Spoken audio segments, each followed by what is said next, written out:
there's all is well and so on. Now, to a certain extent, we never really get descriptors about the events. We get a descriptor that really seems to coincide with what people are talking about after the event. So in this case, we could just be picking up a very heavy potential future government propaganda wave of, happy days are here again. So we have to be mindful that some of our interpretations have to be filtered through our little reality filters here. You mean they aren't? No, as a matter of fact. And in spite of the declarations by the housing people and everybody else, and the Bank of America is going to start loaning out $38 billion or some astronomical number again. To Bernie Madoff to help him get out of debt. There you go. And the problem is that the structure that they had built is irreparable. It has died, and that structure was based on a level of fraud beyond our understanding, which was called special interest vehicles or derivatives. And we have, in essence, as a nation, allowed our banking system to defraud most of the planet. And I'm talking about the pension systems of ourselves, but also pension systems of the planetary body as a whole. And the reserve, if you will, of the planetary wealth has been turned into dust by all these special interest vehicles. And so no amount of lending at this stage will resurrect the housing market. And but that won't be proven. That won't be settling into the mindset of the populace until about mid-July. So there's going to be this emotional bump period. That long, huh? So there's going to be a faux euphoric period coming up. Correct, and it'll peak between, say, early to mid-May and run to about the 15th of July. What does this mean, that the Coast Guard is going to stop intercepting cocaine shipments? No, I think it may be an effort in linguistic framing of reality. Well, for Americans and here's another thing too. If they get the rush through of the bailout and everybody gets a little bit of pocket money for a few days, it does create that little bit. Yeah, let's give everybody another $300-400, right? Yeah, exactly. A week's worth of uptick as they spend it for food or whatever. That's what I'm talking about. The drug war. You see, you don't listen. Yeah. And I'm telling you, folks, it's going to be good times from South America. That's where There you go. Yeah, well, California, too. California pension funds, speaking of California, virtually broke. I mean, they say they're close to bankruptcy. That means, folks, they're already bankrupt. Yeah, and it takes them a while to realize it. Yeah. That's right. They're going to issue IOUs. We discussed that, I think, last year sometime about new currencies being issued and spread. Absolutely. Yep. They're actually holding off payments in California now, mass payments to state workers, and they're not getting paid. It's going to create interesting situations because they're not going to be alone. The effects of the derivative collapse are just now being seen, even though technically the derivatives are still circulating and trading, but there's, of course, no way to assess their value. And we know that when you can't assess the value of something, it is worth less. And that's what's basically underneath but it's been our product as a nation here in the U.S. for a number of years. Correct. We haven't produced anything other than financial instruments of some incredible complexity. It began in the early 90s under the Clintons. And we got really good at it, And under the Bush years, we perfected the IMF and the other schemes that ram these things down the throats of all these other countries, which are now rightfully a little ticked off at us. Sure. $1.5 quadrillion of derivatives and other similar kinds of instruments. Yeah. Worth less, ladies and gentlemen, and that equates to anywhere from 15 to 20 times the entire world GDP, depending on who you talk to. So it ain't going to happen. I'm interested about this period of euphoria, or faux euphoria, or massive denial. Massive denial is really a good way to look at it, yeah. Wow. I mean, for sure. And then it gets real interesting from there anyway. All right, very good. Talking with our friend and colleague, a true human being, even though he resides elsewhere. Clif High, and we'll be right back. HalfPastHuman.com. Go there, take a look, and if you've got the wherewithal, if you're a corporate entity or if someone with a few extra bucks in your wallet, these people really do some incredible work. This is the most unique view of what I think is one of the multiple potentials in terms of futures that you're ever going to get. Back in a few. Okay, welcome back. Talking with Clif High of TMRN.com. Give my best to George, please, next time you talk to him. I certainly will. He has that flu at the moment. Oh, not good. No. No. All right, well, if he gets real bad, let me know. There are things we can do. Oh, he's got goats around there. That'll keep him so annoyed that he won't notice how bad he gets.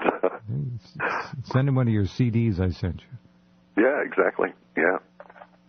All right, so we've got a period of relative, not normal. We're calling it as optimistic expectations.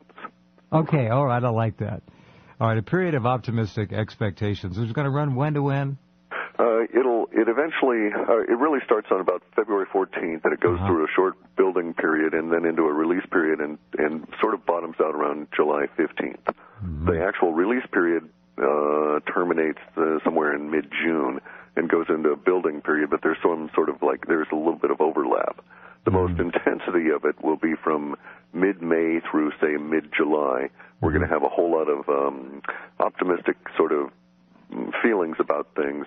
At this point, our little monkey minds here are tagging it to the successful implementation of some kind of money policies or whatever from the government that gives the larger mass of the populace the feeling that things are going to get better. The problem, of course, is that these optimistic expectations are totally misplaced to the actual developing background story, so to speak.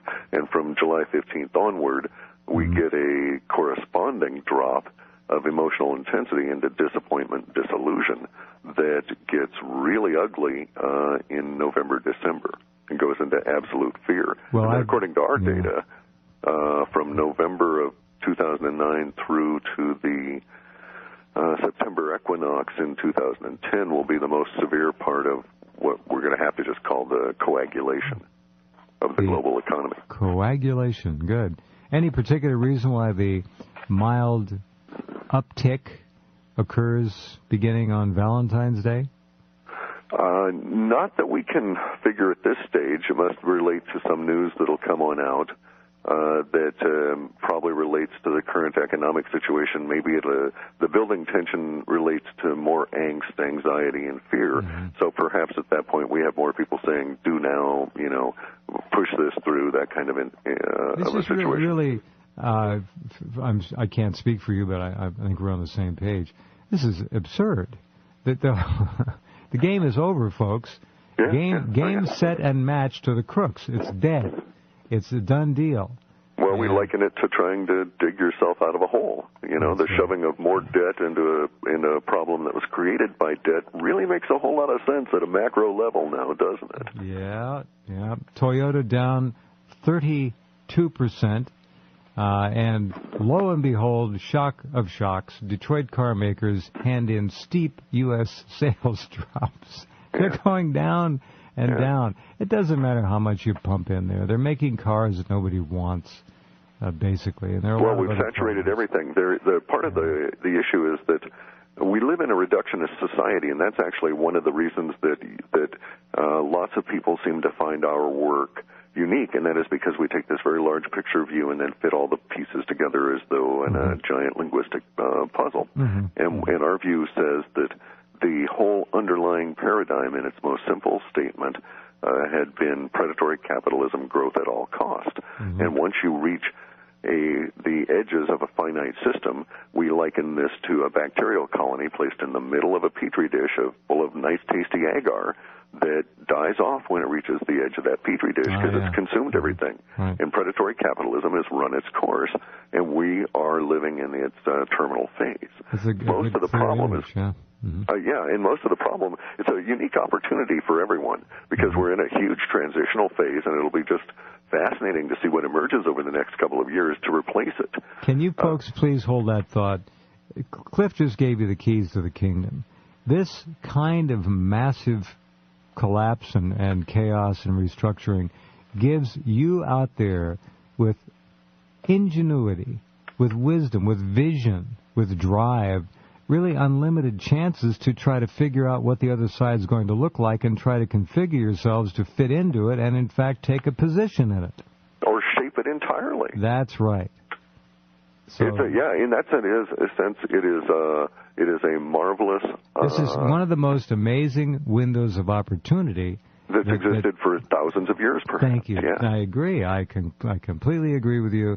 This whole thing is coming out the other side, and there are going to be people filling the holes, and you might as well be one of them. And when these big shopping centers start sprouting weeds in their malls and things, just remember, maybe this will be a little resurgence in Main Street America. I don't know. But well, look at one of our reports. I don't know if you read it or not. It was one of those I'm sure we sent to you, the 309 or 509, where we were talking about Destruction Dana. Oh yeah, yep. And I was just characterizing some of the archetypes that we see showing up here, which is this, as your previous guest noted, the generation of millennials.